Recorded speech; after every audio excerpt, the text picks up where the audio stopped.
So Psalm 68. So this is a psalm of David, and when I read this, it pictures God as a victorious king, a God that lives on the mountains, that chooses a certain mountain to live on, and that he blessed people, people who love him, but then the rebellious will live in the parched land. It described the power of God. And then it's interesting right here where it says like kings of army flee, but she who remains at home will divide the spoils. It's not a soldier who divides the spoils. Someone who just stays at home will be the recipient of the goodness that God brings. And it's interesting that this is a mountain of Bashan. I don't know where that is.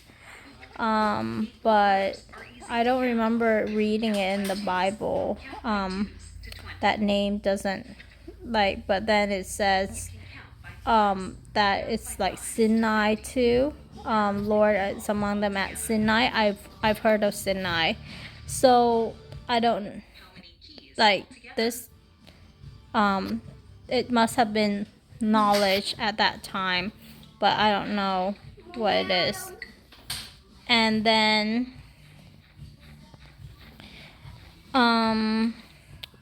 so God acted on the Israelites' behalf, and kings will bring gifts to him. And verse 30, this phrase, he has scattered the peoples who delight in war, really stood out to me today. And then so his majesty is over Israel, his strength is in the skies. And the God of Israel himself gives strength and power to the people, and blessed be to God. And people who rebel against him does not have a good ending. So when I read about this and what is going on in the world right now, where the Israelites and the Palestinians are pretty much at war now, and tension is high. There are demonstrations and protests in the U.S. But I strongly believe that whoever curses Israel will be cursed, and whoever blesses Israel will be blessed. And today's reading reaffirmed that God is the God of Israel. Israel is his people, and he will protect his people. And so people who tries to harm Israel are rebelling against God, and their rebellion is not going to be it's not going to end in their victory. However, I feel like Israel attack on the Palestinian will probably escalate the tension and escalate the conflict. And it won't be resolved. It will continue to get worse until the Antichrist reveal himself. And that is when they will get temporary peace. But then the Antichrist will show himself to be who he is and desecrate the temple. And then that's when all things really go bad. And I think then Israel's eyes will be open. So I feel like this is the start of mounting escalation, mounting problems. And that is already foretold in the Bible, because history is God's book. It's already written by God. It's gonna play out how God sees that it will play out, and how God explained it to us.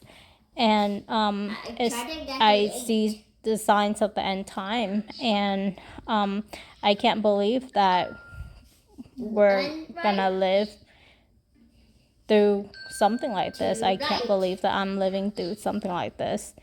I thought war was something in the past, and people are like more accepting of each other now, but now I understand why there are people who doesn't believe that the Holocaust existed.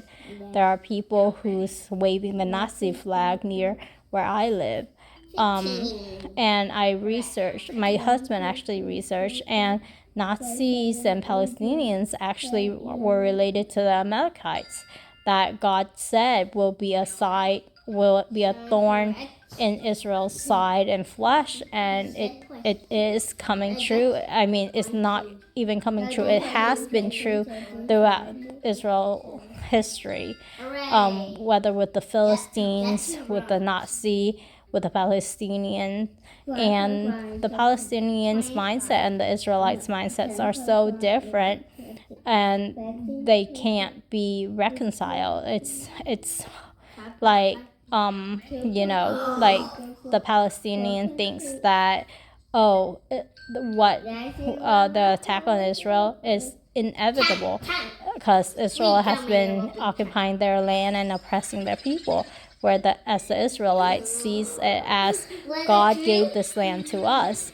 And so it's like I'm not a Palestinian, I'm not an Israeli, so I don't know fully, but from my conversation, from what I hear in conversations, that's the conclusion that's the gist of what I came up with. And if you're raised with that core fundamental difference, core fundamental thoughts, and you're not willing to see the other person, and you consider the person to be an enemy, then like it's hard to reconcile that. And so or overcome that bias barrier. But I mean, the Palestinians are living here today because God allowed them to continue to thrive as a nation, as a people, and they